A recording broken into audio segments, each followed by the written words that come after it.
அனைவருக்கும் வணக்கம். அடாடாடாடாடாடா என்ன வெயில் வெயில் கொளுத்துட்டே, பங்குடி வெயில், கோடை வெயில்.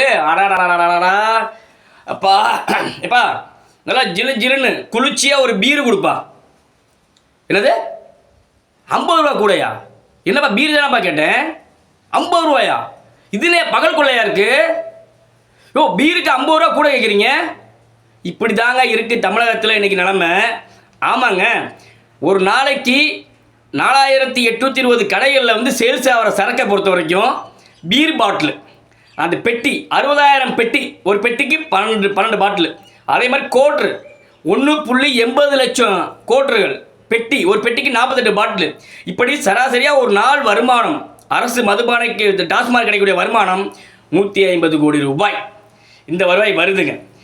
ஏன்பா இப்படி பீருக்கு 50 ரூபா கூட வைக்கிறீங்கன்னு கேட்டால், டிமாண்ட் ஆயிடுச்சு. அடிக்கிற வெயிலில் நிறைய பேர் பீர் தான் கேட்குறாங்க. அதுக்கு நாங்கள் என்ன பண்ண முடியும்? அதனால் 50 ரூபா அங்கே வாங்க ஆரம்பிச்சிட்டோம் அப்படிங்கிற மாதிரி சொல்லியிருக்காங்க. எதுக்கு இந்த 50 ரூபா வாங்குறீங்கன்னு கேட்டால், மின் கட்டணம் கட்ட மாட்டுறாங்க. அரசாங்கம் வந்து மின் கட்டணம் கட்டலை, அவங்க கட்ட மாட்டுறாங்க. குளிர்சாதன பெட்டி இருக்குல்ல, பிரிட்ஜு, அதை நாங்கள் வேலை சரி பார்க்கணும், அதுக்கெலாம் தான் வாங்கணும்னு அவங்க சொல்கிறாங்க. இந்த விஷயம் வந்து நம்ம ஏற்கனவே 10 ரூபா ஒரு 10 ரூபா கோட்டுருக்கு வாங்கினால இன்றைக்கி செந்தில் பாலாஜியை பற்றி உங்களுக்கு தெரியும், எல்லாத்துக்குமே தெரியும். இன்றைக்கி 50 ரூபா வந்து கூட இன்றைக்கி வாங்குறாங்க அரசு டாஸ்மார்க்கில்.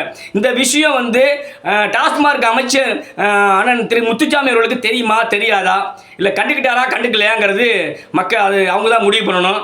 ஆகவே தமிழ்நாடை வந்து குடிச்சு குட்டிச்சோறாக்கி இந்த திராவிட மாடல் அரசு, அதாவது குடியை கெடுக்கும் திராவிட மாடல் தமிழகத்தை கெடுக்குங்கிற மாதிரி இன்றைக்கி எல்லாம் குடியால் அழிந்து வரக்கூடிய தமிழகத்தை இன்றைக்கி மக்கள் பார்த்துட்டு இருக்காங்க.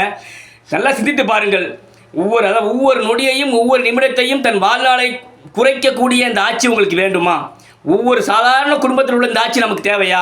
மக்களை சிந்தித்து பாருங்கள். நாம் குடும்பம் நல்லா இருக்கணும், நம்முடைய தலைமுறை நல்லா இருக்கணும்னு நினைக்கிறவங்க கண்டிப்பாக இந்த முறை முடிவு பண்ணியிருப்பாங்க. கண்டிப்பாக இந்த திராவிட மாடல் ஆட்சி நமக்கு தேவையா?